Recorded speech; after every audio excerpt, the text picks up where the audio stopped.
Did you know that about 97% of our history is lost? We barely know anything about ourselves or where we come from. Much of our ancient past was undocumented, and the rest of it was destroyed on purpose during wars and fires and everything else. Here are some of the biggest historical mysteries of our past that still haven't been solved. The Lost Pharaohs. It's easy to imagine that there are clear and detailed records of all the kings and queens who ruled over Egypt. With famous names like Ramses, Tutankhamun, and Nefertiti, it really seems like Egyptologists know a lot about the land of the Nile. But that's not the case. Egyptologists recently unearthed the tomb of a pharaoh so ancient that nobody knows anything about him. In 2010, a team of archaeologists uncovered the tomb at Kesna, a site in the Nile Delta. It wasn't until recently the team was able to go back to do a full investigation. They have now learned that the tomb is from the Old Kingdom's 3rd dynasty, between 2650 and 2575 BC. The ancient burial plot is one of the oldest tombs that's ever been found. The name inside is King Kaba. His name wasn't written in big letters on an archway leading into the tomb. Archaeologists nearly missed it. His name was only recognizable as an impression of a seal left on a stone. The artifact was hiding in a niche, hardly distinguishable from a piece of rock. It's the only thing that allowed researchers to identify the man who was buried here as King Kaba. Otherwise, his name would be a mystery, and nobody would even know he was a king. Even with his name, no one knows who he was. There are zero records of what he did or any accomplishments he may have had. King Kaba ruled Egypt at a time before the term pharaoh was even used. The discovery goes to show how easily entire periods of history can fall to the wayside. There are whole chapters missing from Egypt's records. In 2022, it was announced that the tomb of a previously unknown queen was found. Her name was Queen Neith, uncovered with 300 coffins and 100 mummies. She ruled Egypt at some point between 1570 and 1069 BC, though never before had her name been seen anywhere. Her burial was found in the Saqqara necropolis alongside what researchers think was her own personal pyramid. This is exactly what I'm talking about. Kings and queens buried in the sand, their legacies lost forever. There are pyramids whose owners nobody has ever even heard about. And now it's shout-out time! I want to give a big thank you to Lil Morphine and Elman Ortega for supporting this channel. Thank you so much! Be sure to subscribe if you haven't already for more videos like these. The Lost Army of Cambyses. 2,500 years ago, one of the greatest armies ever established was dispatched into the deepest reaches of Egypt's Great Sand Sea. 50,000 men armed to the teeth marched into the desert with the intention of enslaving the people of the Siwa oasis. Mysteriously, the entire army vanished, and no one has ever been able to figure out what happened to it. How in the world do 50,000 men disappear, never to have a single trace of them found? Some experts think the army was nothing but a myth. Yet historical records tell us the army truly existed. To understand what happened, let me take you back to the brutal world of 524 BC. King Cambyses II was the ruler of Persia. He was the son of Cyrus the Great, the man who put together the Persian Empire. King Cambyses inherited the kingdom and was just as ruthless as his father. He sent his unstoppable army west of the Nile to attack the Siwa oasis. It was where the legendary Temple of Amun stood, home to the Ammonians. The Persian king figured if he could take the oasis and control the oracle at the temple, he would have a more legitimate claim to the Egyptian throne. The Temple of Amun still stands today in the Siwa oasis. You can see it for yourself. That is, if you're brave enough to journey by bus for nearly a whole day from Alexandria into the most inhospitable place you've ever seen. The temple is in ruins, but you can still feel the power that once rested within. This was the place where Alexander the Great came during his conquest 200 years after King Cambyses. It was here the oracle told Alexander he was the son of Zeus, making him half man, half god. The army should not have taken more than 7 days to march across the desert to the oasis. But somewhere in the Sahara, they vanished. Ancient Greek historian Herodotus claimed it was a sandstorm that buried them.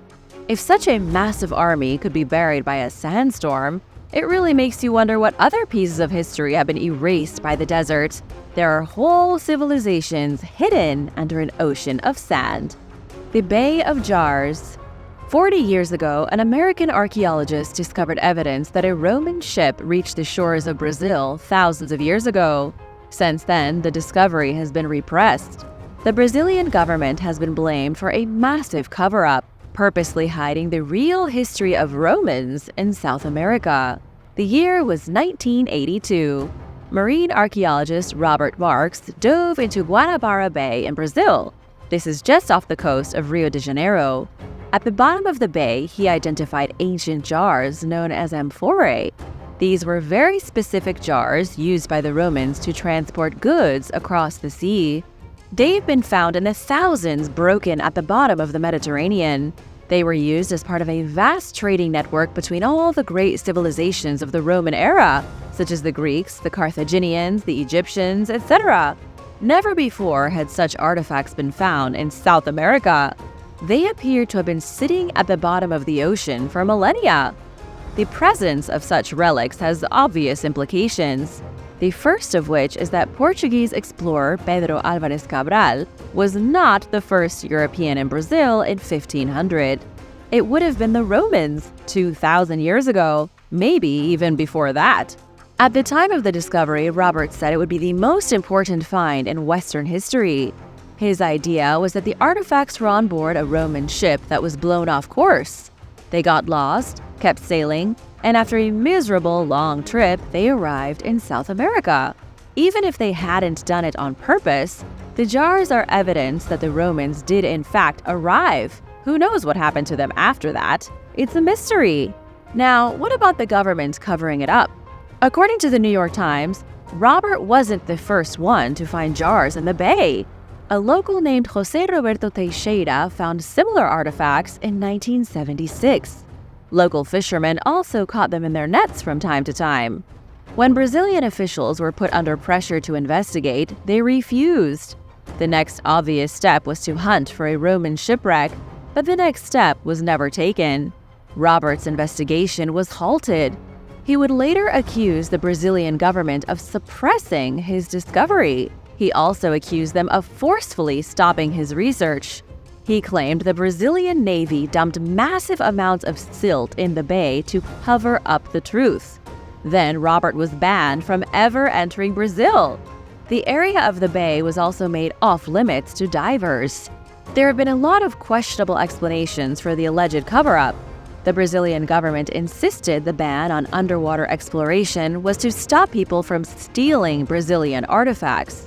Then information started coming out that the jars were really from Portugal in the 1960s. You can believe what you want, but these are exactly the kinds of excuses you would expect from a government trying to suppress real history. What do you think? Let me know in the comments below. The Secret of Akkad. Almost 2,000 years before the Persian king's army was lost in the desert, there was another king who rose to fame. His name was Sargon the Great.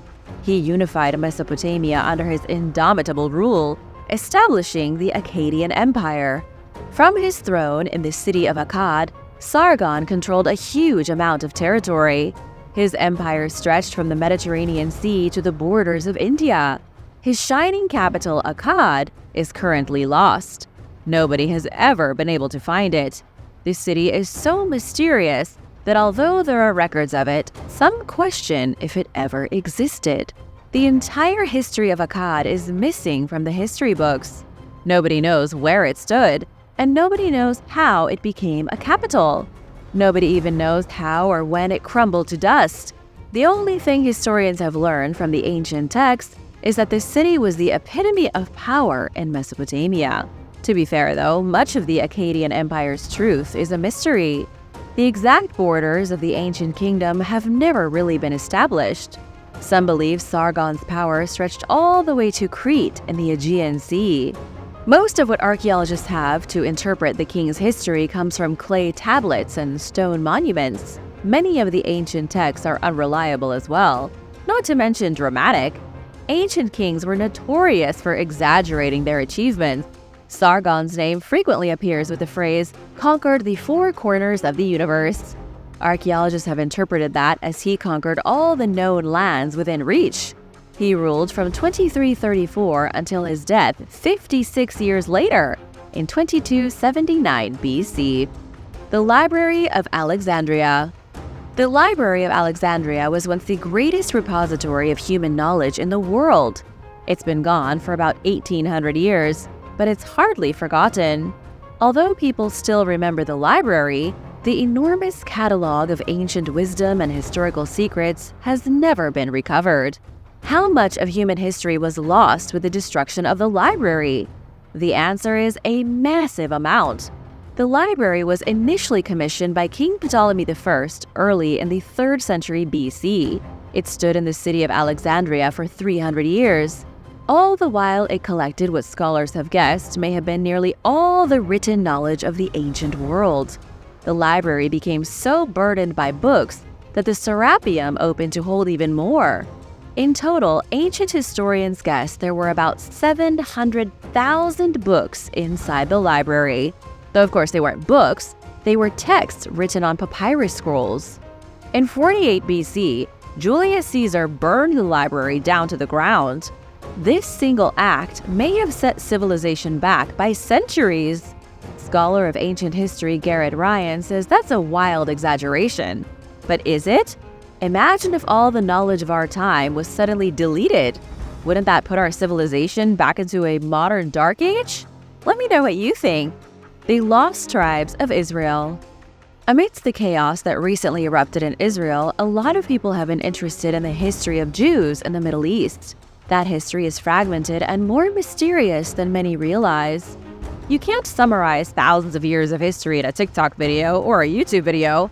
What I can do for you now, though, is try and explain the true secrets of the Lost Tribes of Israel. In the Bible, God made a promise to Abraham. God's chosen people would be allowed to establish a nation of their own through Abraham's descendants. Abraham had a son named Isaac. Then Isaac had a son named Jacob. Jacob's 12 sons would go on to form the 12 tribes of Israel. 2 of Jacob's sons were Judah and Benjamin. They settled in the southern region of what is now Israel and formed the Kingdom of Judah. Their 2 tribes became a single kingdom. The other 10 tribes settled in the north. They merged into the Kingdom of Israel. In the year 721 BC, the Kingdom of Israel was conquered by the Assyrian Empire. The 10 tribes from that moment on disappeared from all written history. While those tribes vanished into obscurity, the Kingdom of Judah remained. They survived the entirety of Old Testament history and were still around at the time of Jesus Christ's birth. The big mystery nobody's ever been able to solve is what happened to the other 10 tribes. Where did they go after the Assyrian invasion? Scholars have more guesses than they do answers. The best possible explanation is that they just didn't make it. The 10 lost tribes were likely absorbed into the Assyrian Empire. Even those who kept their history would have gradually forgotten it as they were assimilated by other tribal groups. Even after Assyria was defeated and the Jewish people returned to the Promised Land in 538 BC, the descendants of the 10 tribes were gone. The people who retook the north, where the Kingdom of Israel had been, were the descendants of Judah and Benjamin. The rest were gone. The megacity of Cahokia. There was once a civilization in America far superior to any other still around when Christopher Columbus showed up. Unfortunately for people today, their history is unknown. Nobody knows where they went or where they came from. This civilization lived near St. Louis, Missouri, in the capital of Cahokia. From this great city, rulers of the Lost Nation controlled an empire that must have been huge. Cahokia was the biggest city north of Mexico. 1,000 years ago, there were over 30,000 people living here. That means Cahokia was larger than Paris at the same time in Europe. For a city bigger than Paris, you would expect there to be some serious ruins left behind. But there isn't much to look at. There are some earthen mounds that look like grassy pyramids. There's still a grand plaza that's 50 acres, with room for 10,000 people to join in celebration. This was obviously a huge and important place with a complex history, yet so little is left. All activity here stopped by 1400. It couldn't have had anything to do with European explorers because the city was abandoned before they arrived. Researchers don't know if there was violence involved in abandoning the city, or there's been a suggestion that it could have flooded, forcing everyone to leave. There may have been a drought. People don't just walk away from a major metropolis and trading center for no reason. You would think they could have left a note behind, letting everyone know why they left and where they went, but they didn't. And because they didn't, their civilization is yet another piece of human history completely lost. Thanks for watching. Be sure to stay tuned for extra content you might have missed. Muslim Cemetery, Spain. The early Middle Ages was a troubling time, marked by a series of religious wars known as the Crusades. During that period, Spain was a major frontier between warring Muslims and Christians. Recently, archaeologists have uncovered hundreds of graves in a Spanish town, revealing secret Muslim history in the region that had been wiped away from all historical records. Muslim rulers conquered the region in the early 8th century. Their victory can be partially attributed to their generous surrender terms, which were much more appealing to the populace than the harsh conditions that they had endured throughout the wars and under previous rule.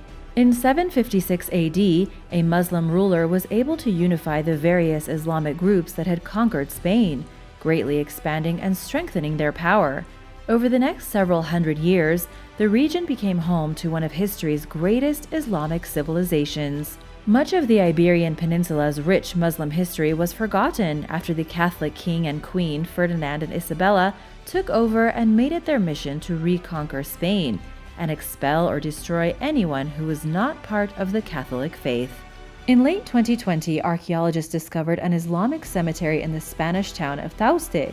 The site consisted of 433 graves, dating between the 8th and 12th centuries, with the deceased having been laid to rest according to traditional Muslim burial customs.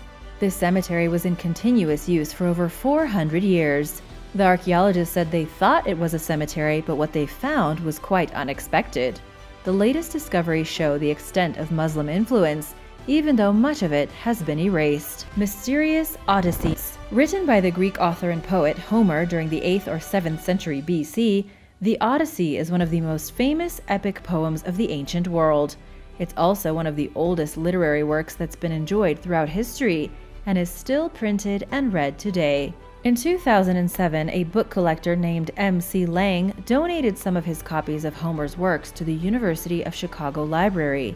He pointed out some bizarre notes written in the page margins inside an edition of the Odyssey from 1504. He said he was willing to pay a $1,000 reward to anyone who could decipher them. The library's Special Collections Research Center published the offer in hopes that someone would be able to help. Lang believed that the notes, which only appear in one section of the book, were written during the mid-19th century, and suspected that the script was a form of shorthand, but had no other leads on their origin. And, as it turned out, he was right. Submissions poured in from around the world. The winning prize went to experts Daniel Metilli and Julia Aceta, who determined that the writing was, in fact, a form of French shorthand that was invented by someone named Jean Coulon de Thévenot during the late 18th century. They also found that the actual content of the notes wasn't as exciting as you might think. Most of them were simply French translations of the Greek text that the book was printed in. Metilli and Aceta said that they plan to continue translating the notes in hopes of figuring out who wrote them and why they are only present in one part of the book. Florida's earliest settlers. Until somewhat recently, most experts believed that the first people to step foot in the Americas were a group called the Clovis people, who arrived around 13,000 years ago. But a growing body of evidence is proving that there were earlier civilizations who made their way here thousands of years before the Clovis people. One discovery that's helping to rewrite the history of human movement was made in northern Florida in 2016 at a sinkhole called the Page-Ladson site. Archaeologists had long known about the sinkhole, which sits at the bottom of the Aucilla River south of Tallahassee. But it is really difficult to explore because sinkholes are usually dark and murky. They are layers of black water that is like trying to dive in iced tea. Florida State University professor Jessie Halligan decided not to shy away from the task. She led a study that meticulously analyzed the river's sediment layers, which turned up an ancient knife and several other handcrafted stone objects, as well as prehistoric camelid, bison, and mastodon bones. The team dated the artifacts to be around 14,550 years old, showing that a group of humans reached Florida before the Clovis people arrived in North America. This mysterious population lived at the tail end of the last ice age, when sea levels were 300 feet lower than they are today. At the time, the Atilla River didn't yet exist. The sinkhole was instead located at the bottom of a pond that served as a freshwater source for animals and people. In addition to helping scholars sort out the timeline of prehistoric human migration throughout the Americas, discoveries like this offer insight into how these enigmatic populations survived and their relationship with their surroundings. Lost Army of Cambyses. The ancient Greek historian Herodotus wrote about the tale of the Lost Army of Cambyses in the Histories, a lengthy record of his observations and things he learned during his travels. According to the story, a ruler named Cambyses II rose to power as the ruler of the Persian Achaemenid Empire during the 6th century BC. In 524 BC, he sent 50,000 soldiers from Thebes to Egypt to deal with a group of rebellious priests who refused to acknowledge his leadership. They all mysteriously vanished during the arduous march through the Sahara.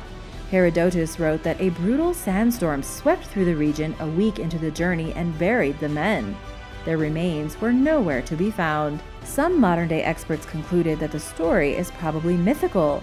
Others remained open to the idea that it could be true.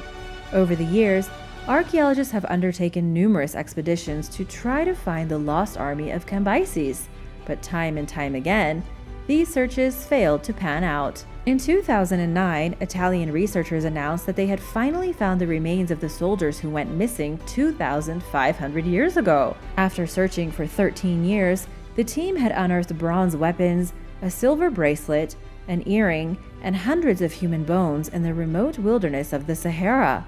The artifacts appear to be from the Achaemenid dynasty, lending weight to the possibility that the human remains belong to members of Cambyses' missing army. But not everyone is convinced.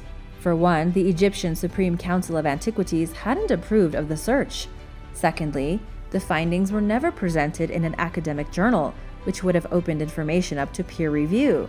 Instead, the discoveries appeared in a documentary.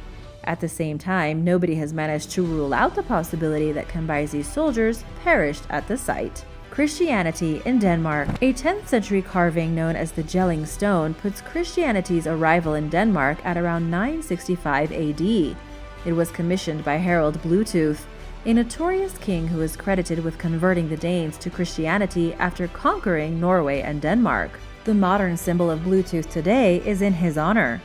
But a discovery that was made in 2016 is challenging this narrative. While exploring the Danish island of Funen with his metal detector, amateur archaeologist Dennis Fabricius Holm found a necklace resembling a crucifix. He posted photos of the artifact on social media and soon realized that it was a bigger deal than he originally thought. Experts caught wind of Holm's discovery and decided to take a look at the necklace. Archaeologist Malene Beck told national broadcasting station DR that the artifact, known as the Alnslev crucifix, could prove to be a game-changer in our understanding of Christianity's history in the region. Describing it as a sensational find, she explained that the necklace dates back to the first half of the 10th century. A similar piece from the same time period had also recently been found in Denmark, further pointing toward the likelihood that Christianity was introduced decades before the Jelling Stone was created. In Beck's words, the person who wore the crucifix would undoubtedly have adhered to the Christian faith.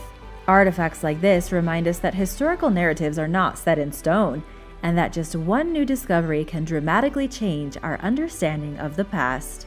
The Bosam Head. In the early 19th century, someone discovered a large stone head in the English coastal town of Bosam in West Sussex. Made from Italian marble, it's roughly twice the size of an average person's head, and weighs 375 pounds. The sculpture was in bad condition, making it impossible to identify who it might represent before modern technology came along. Researchers finally put the mystery to rest in 2013, after 200 years of wondering and guessing. Using 3D laser scanners, a team of experts were finally able to distinguish the head's facial features and hairstyle. They concluded with reasonable certainty that the head depicts Roman Emperor Trajan. Archaeologist Dr. Miles Russell, who participated in the study, believes that Trajan's successor Hadrian commissioned the statue's placement during a visit to Britain in 121 or 122 AD.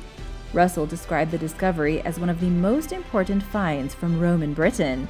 He also said that it's a shame that the statue was ignored and overlooked for so long, before experts were finally able to put a name to the face. Sealed 17th century letters. During the late 17th century, Simon de Brienne and his wife Marie were appointed as postmaster and postmistress of The Hague, a Dutch city along the North Sea coast. Their job was to make sure mail got delivered, but they also sometimes did the exact opposite and stopped this from happening. When a recipient died or couldn't pay postage, the couple discarded the person's mail into a chest, which amassed around 5,000 letters between 1680 and 1706. The chest was rediscovered in 1926. Since then, only a little over half of them have been opened. But why? Well, back when snail mail was the only way to communicate over long distances and envelopes didn't exist yet, people often protected their privacy by folding their letters in complicated ways to discourage tampering. This method, known as letter locking, was so effective that experts were reluctant to open many of the delicate 300-year-old letters found in the chest, out of a fear that they would damage or destroy them. But researchers were curious enough to know what the unopened mail said to figure out a way to read it without physically unfolding it. Technology has helped scholars read damaged historical documents that contain just a few folds. The letter-locked pieces from the Brienne collection were much more complicated, however, so the team had to advance the existing methods. They came up with an algorithm that distinguishes between paper and ink, enabling them to virtually open a piece of the cleverly folded centuries-old correspondence. The message was sent by a French lawyer named Jacques Sénac to his cousin, Pierre Lepers, in the Netherlands. Dated July 1697, it confirms that a relative died nearly 2 years earlier. The study's authors believe that the letter was written to settle an inheritance dispute. Their newly developed methods aren't just useful for reading old mail.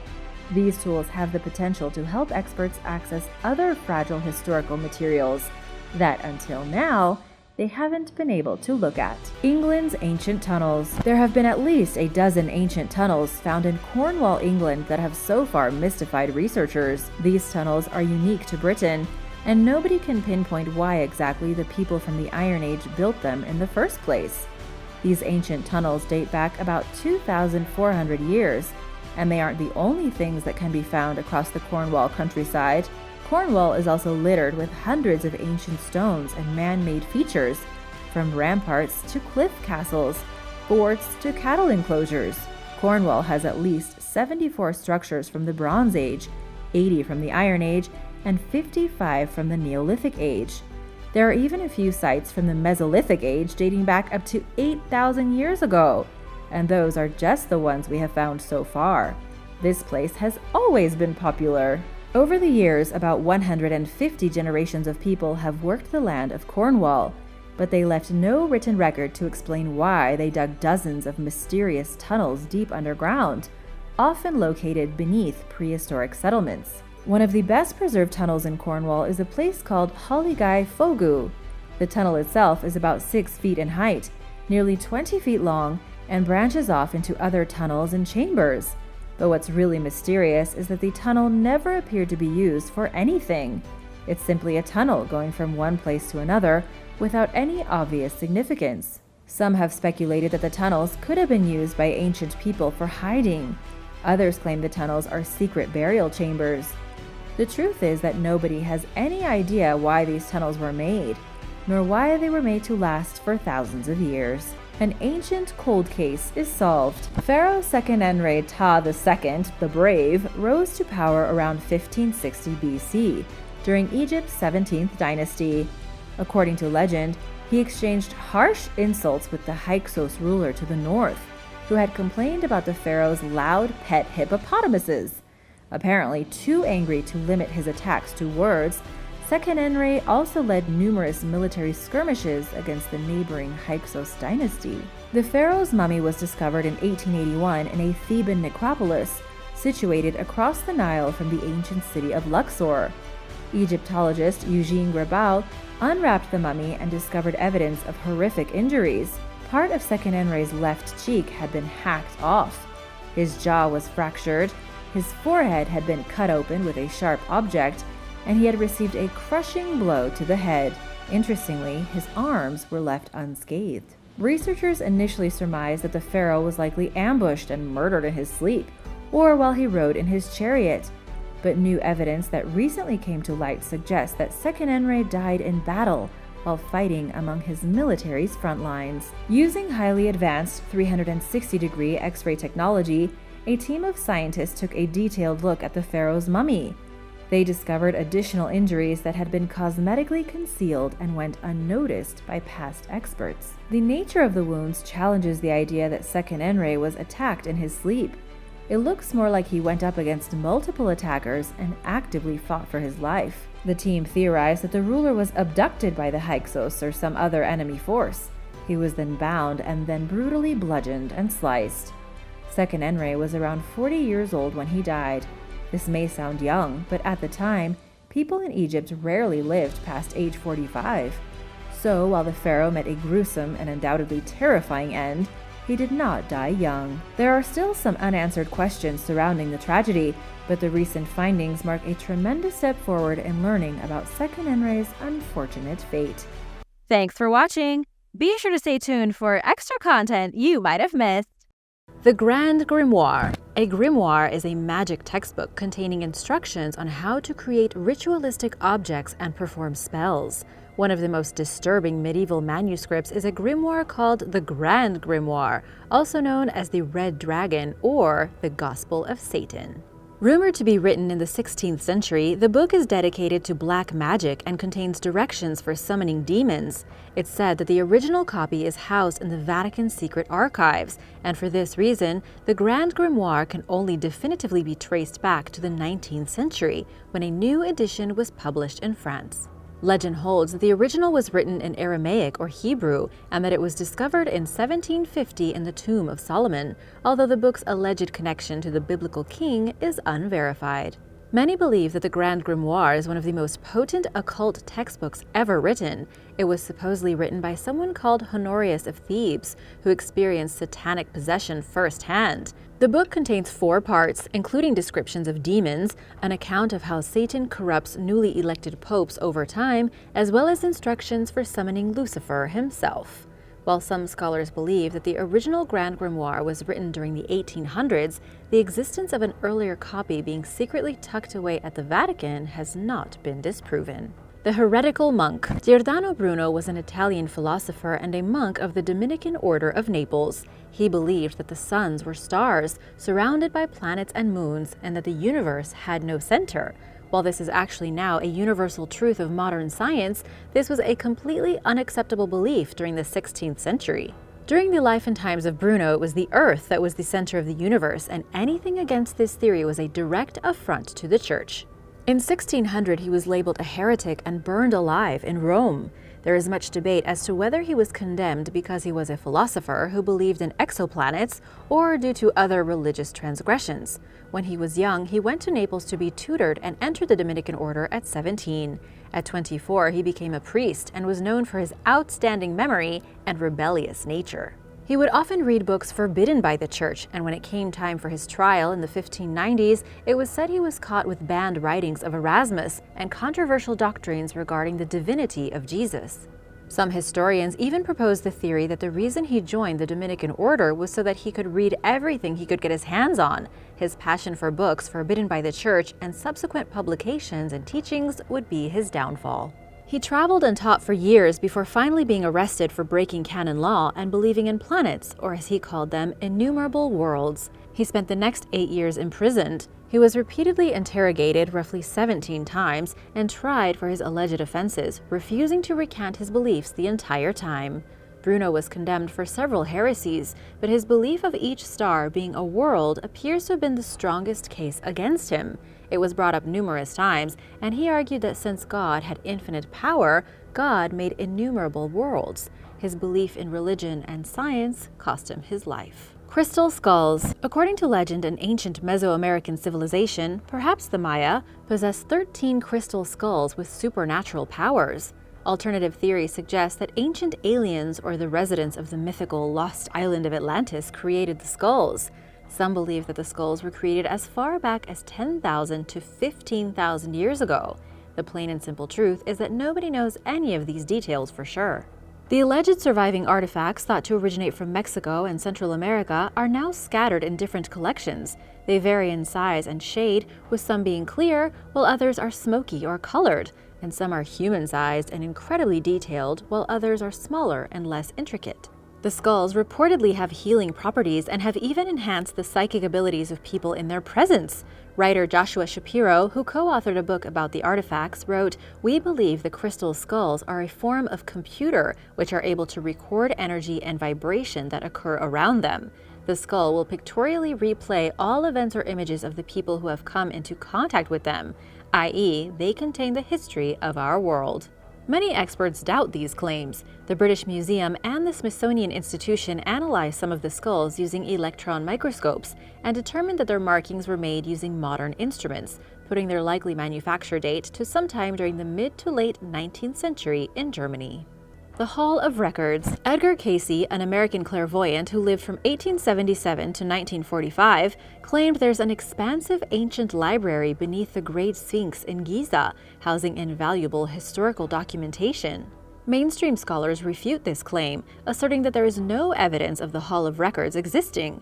When Zahi Hawass, chief director of Egypt's Supreme Council of Antiquities, led excavations beneath the Sphinx in 1998, archaeologists discovered several reportedly natural caves containing no artifacts.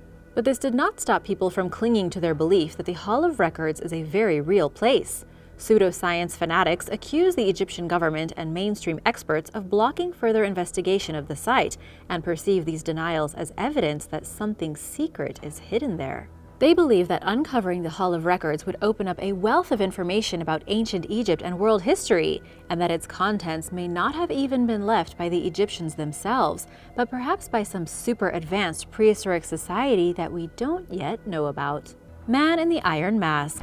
It's not often that someone goes down in history without anyone knowing their real identity, but this is certainly the case when it comes to the unidentified 17th century prisoner known as the Man in the Iron Mask, also immortalized in the movie with DiCaprio.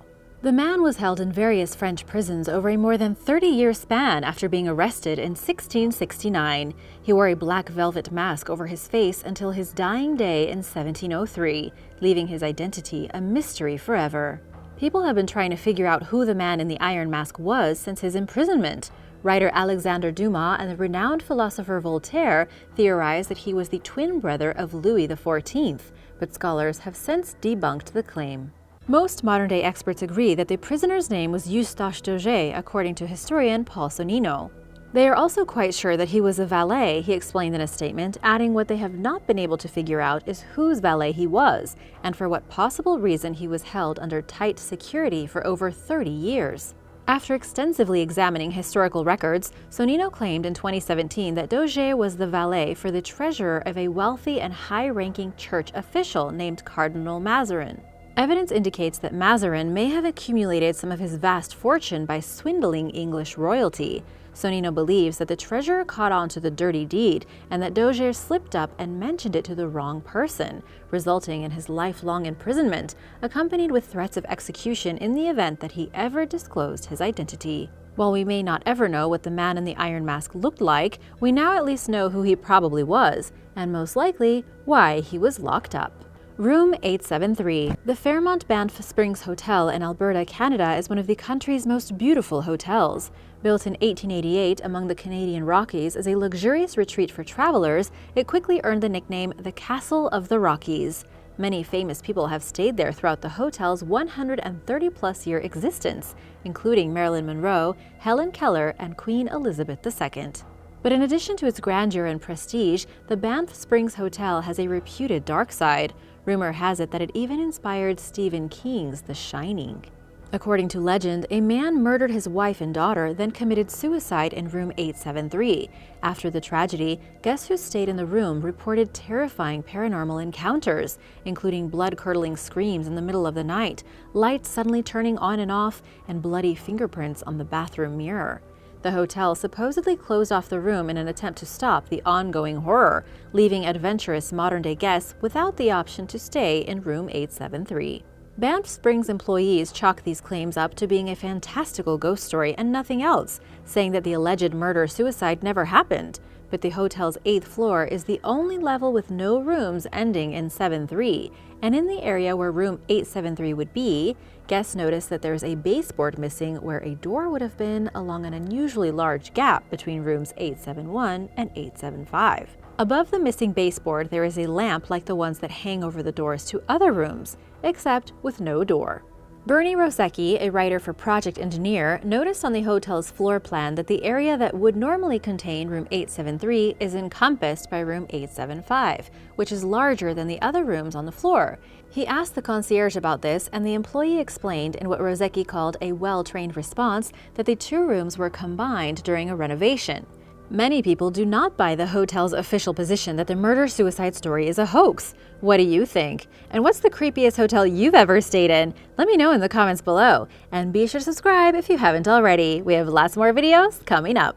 The real Mary Magdalene. Mary Magdalene is one of the most well-known and controversial figures in Christianity, despite her relatively scarce presence in Scripture. According to the New Testament, she was one of Jesus' most devoted followers. She traveled with Jesus and his disciples, witnessed his execution, and was the first person who observed his resurrection. Over the last 2,000 years or so, Mary Magdalene has been depicted in wildly different ways. In 591, Pope Gregory I declared her a sinful woman, leading to centuries-long rumors that she was a prostitute. Another long-standing rumor claims that Mary Magdalene was Jesus' wife, and that they possibly even had children together. Those who reject these theories cite the Bible as evidence that the woman shared a spiritual connection with Jesus and nothing more, and that allegations of her being a prostitute are conspicuously absent from Scripture. Why is she so controversial then? Joan Taylor, a professor at King's College in London who worked as an advisor for the 2018 movie Mary Magdalene, explained to Time magazine that the church may have downplayed her significance and outright disgraced her name to delegitimize her influence on Christianity and to deter women from fighting for church leadership positions. Mary Magdalene indeed played a very important role in Jesus' life and death. The Gospel of Mary, a hotly debated document that was discovered during the 19th century and isn't recognized by the church, depicts her as the only disciple who truly understood Jesus' message, sparking jealousy and competition with the Apostle Peter. In 1969, the Catholic Church admitted that it had mistakenly labeled Mary Magdalene as a prostitute. Although this belief persists in many realms, this admission seems to have partially restored Mary Magdalene's credibility, and there have been increasing calls in recent decades for women to serve in church leadership. Taj Mahal Basement. In 1632, the Mughal Emperor Shah Jahan ordered the construction of a magnificent white marble mausoleum for his favorite wife Mumtaz Mahal. The result was a breathtaking 42-acre complex in the modern-day city of Agra, India, which serves as the final resting place for both Mumtaz and Shah Jahan. Their graves are locked in a sealed chamber inside the Taj Mahal's basement, which is off-limits to visitors. They sit beneath replica graves that are on display for the public. On Shah Jahan's birthday in 2018, visitors were given an extremely rare chance to visit the authentic tombs. They found the graves in an unacceptable state, darkened from years of neglect, and called for both a restoration of the tombs and for the chamber to be open to the public, which would pressure the government to take better care of its contents. There is also speculation that the Taj Mahal was built over the site of a Hindu temple, and that there are Hindu artifacts and artwork hidden in the basement, attracting increased scrutiny over the years. Parliament member Subramanian Swamy claimed in 2019 that these goods were removed from the Taj Mahal in 2011 and that he had obtained documents showing that the monument was built on stolen Hindu property. Altogether, it's believed that there may be as many as 22 secret rooms below the Taj Mahal. If they exist, only a privileged few know what their purpose was and what they now hold. Jesus' bloodline. Whether or not you believe in his teachings, researchers believe that Jesus Christ was likely a real person. Very little is known about his life before his early 30s, just a few years before he was executed. While he was not known to have any children and to have died a virgin, many people challenge this theory, with some even suggesting that there are living descendants of Christ. One theory talks about the Desposini, Jesus' blood relatives through his mother Mary. The Desposini played a major role in church leadership until the 4th century, when the Romans hunted them out of existence. Other claims hold that the Desposini are the children of Jesus and Mary Magdalene, and that their descendants live on today. These assertions are detailed in the Gnostic Gospels, a series of verses found among the Dead Sea Scrolls in 1940, and which were conveniently omitted from the New Testament. According to another legend, Jesus had a wife and 2 children who married into the royal French Merovingian bloodline. These are just a few of many theories about Jesus' bloodline continuing into modern times. As crazy as it sounds, some scholars believe there could be some credibility behind these claims. Even if Jesus fathered just 1 or 2 children, it's likely that he would have more than just a few living descendants. So far, evidence of Christ being a father seems to always stop short of providing any definitive information, but the search for answers continues. If this turned out to be true, many long-held religious convictions would more or less be turned on their head. That being said, it is possible that some who knew the truth in the past acted diligently to stop the information from reaching society at large, and it's quite possible that religious authorities would try to contain the secret today. Thanks for watching! Be sure to stay tuned for extra content you might have missed. The Templar Tower. There is a mysterious inverted tower in Portugal that has a long and secretive history. The tower itself is breathtaking and is believed to have a unique historical connection to the Knights Templar. It can be found not far from the lush and beautiful gardens of Sintra, within the estate of Quinta da Regaleira. The estate is a bizarre mixture of Gothic and Renaissance architecture, thrown in with a bit of Egyptian and Moorish. It has amazing gardens, tall castle spires, and truly does look like something out of a fairy tale. Then there is the inverted Templar Towers. There are 2 of them, called Initiation Wells, and they spiral deep into the earth like towers turned on their heads and buried underground. The only way to get to the bottom is by navigating a long spiral staircase down into the darkness where little natural light can reach. It was down here, at the base of these subterranean towers, that the Knights Templar conducted mysterious initiation rituals. But here is the strangest part of all. The estate is not very old. The whole place was built between 1904 and 1910, designed specifically to be rich in Christian and pagan symbolism. Carvalho Monteiro is the man responsible for creating the property, someone who had a deep interest in the Knights Templar and who may have been an initiate himself. Even though the Catholic military order was wiped out by the King of France 700 years ago, some believe branches still survive today. In the early 20th century, it was here at this luxurious estate where the alleged secret survivors of the Knights Templar, maybe Freemasons or Illuminati, were initiated at the bottom of the dark and mysterious wells. The Secret of Immortality. The first emperor of China, Qin Shi Huang, was obsessed with the secret of immortality. His was the first dynasty of imperial China, and also the shortest dynasty in Chinese history. The emperor's Qin dynasty lasted only from between 221 and 206 BC, a measly 15 years. But in that short time, the Qin dynasty did something no other in China had ever done before. They united the country under one iron fist, while laying the foundations for the imperial rule of the next 21 centuries. The emperor may have done the impossible, but he was still just a mortal. His biggest fear was dying. The emperor had a massive kingdom to look after, near limitless power, and wanted to be immortal to wield that power forever. It was his fear of death and his insane hunt for the elixir of life that would ironically lead to his demise. Qin Shi Huang's fear of death really began to increase when he hit middle age. He began a tireless hunt to create the ultimate elixir of life, gathering together the greatest alchemists and doctors from across China. One of the most promising concoctions was a potion containing quicksilver, or what we call mercury.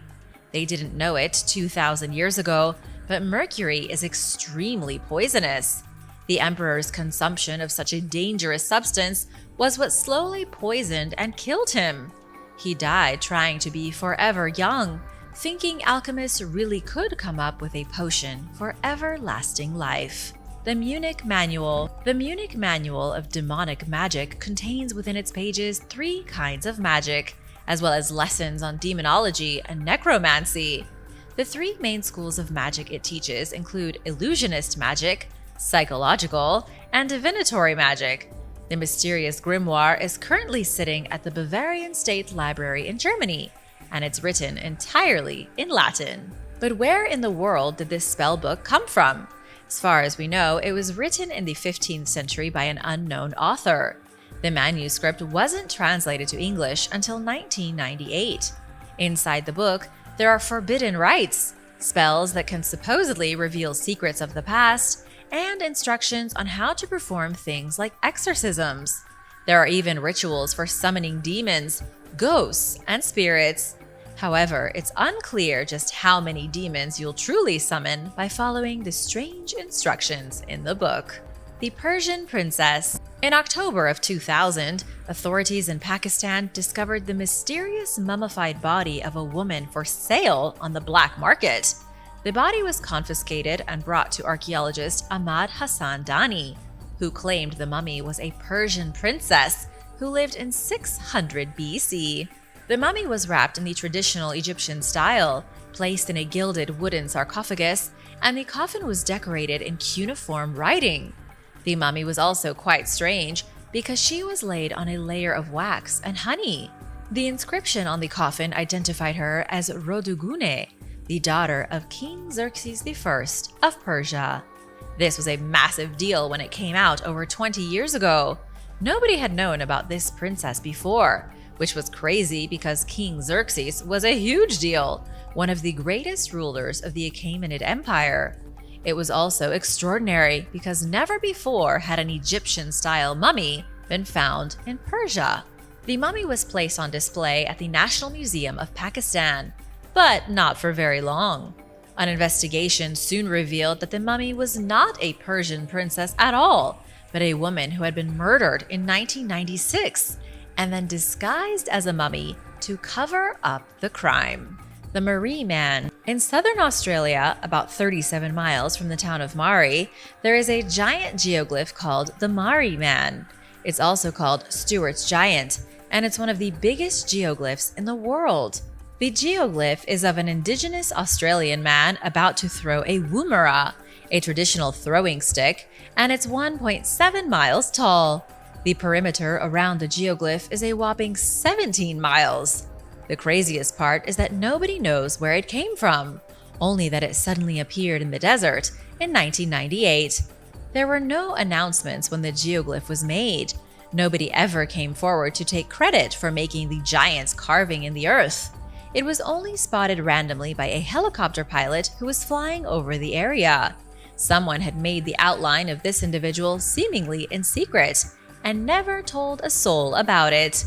In 2018, entrepreneur Dick Smith offered a generous reward of $5,000 to anyone who came forward with information about its origins, but nobody ever did. There has been a lot of debate over who made the massive desert art. Considering its size, it's unlikely that it could have been done as a prank, and apparently it wasn't a group of indigenous Australians. The only way to have properly gotten the dimensions right and accurately drawn the man in the dirt would have been by using GPS technology. A mysterious group of people traveled deep into the middle of the desert, used the most recent tech available, and drew one of the biggest geoglyphs in the world. And they've kept their identities a secret ever since. The Tomb of the Scourge of God. Just east of the city of Budapest in Hungary, there is a grassy plain that stretches on for 20,000 square miles. It's a vast prairie with the Carpathian Mountains looming over its edges. It's believed that here, somewhere in the marshy wetlands and under the hooves of grazing horses and cattle, the bones of Attila the Hun are buried. Attila was the greatest ruler of the Huns who ever lived, although historians often refer to him as the scourge of God for his brutality. He brought the tribes of the people of the Great Plains together and descended on Europe like a plague. This happened during the 5th century AD and helped hasten the demise of the Roman Empire. When Attila the Hun died in 453, his great army disintegrated. There was a frantic battle for power, which resulted in the army fracturing and the Huns vanishing into history. But there is one secret about Attila the Hun that has never come to light. Nobody knows where exactly this legendary leader is buried. Scholars believe it's outside Budapest, somewhere on the plain, but it's never been found. Ralph Matheson from the University of Illinois says it may have even been robbed in antiquity and destroyed. The reason there is no record of the gravesite is that everyone who dug the grave was killed. Just like Genghis Khan, Attila the Hun was taken to a secret spot by a group of slaves, buried, and then the slaves were murdered. This ensured that the secret remained safe and that Attila's body would never be disturbed. Ancient Baby-Making Manual. The Charaka Samhita is a manuscript that was written in the 2nd century AD in India.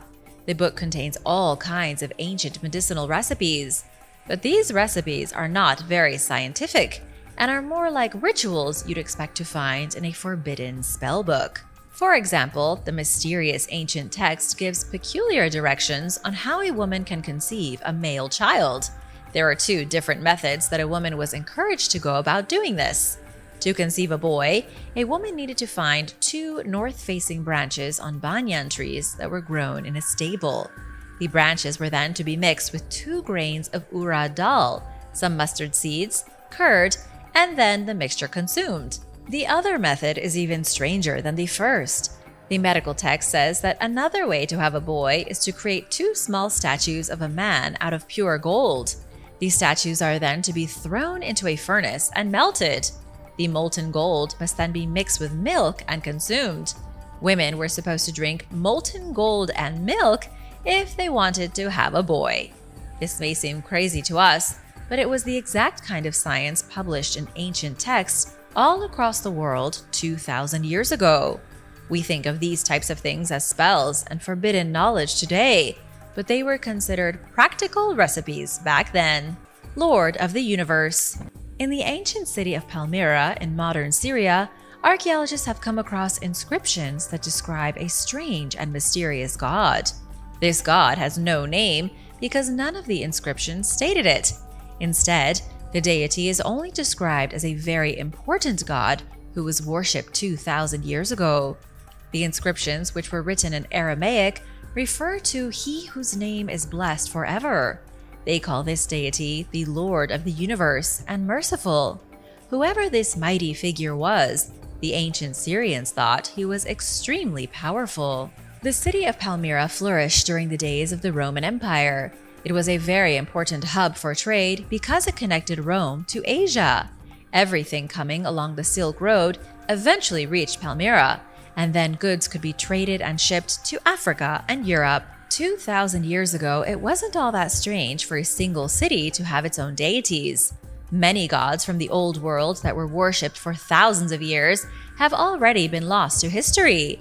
In the case of Palmyra, their god could be a unique being that no one has ever heard of before, or it could be any number of powerful Mesopotamian gods.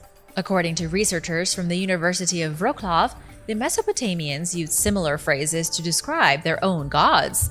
The supreme god of Babylon, Bel Marduk, was called Merciful Lord of the World, and the title Lord of the Universe was often used to describe Baal-Shamin, the sky god of Mesopotamia.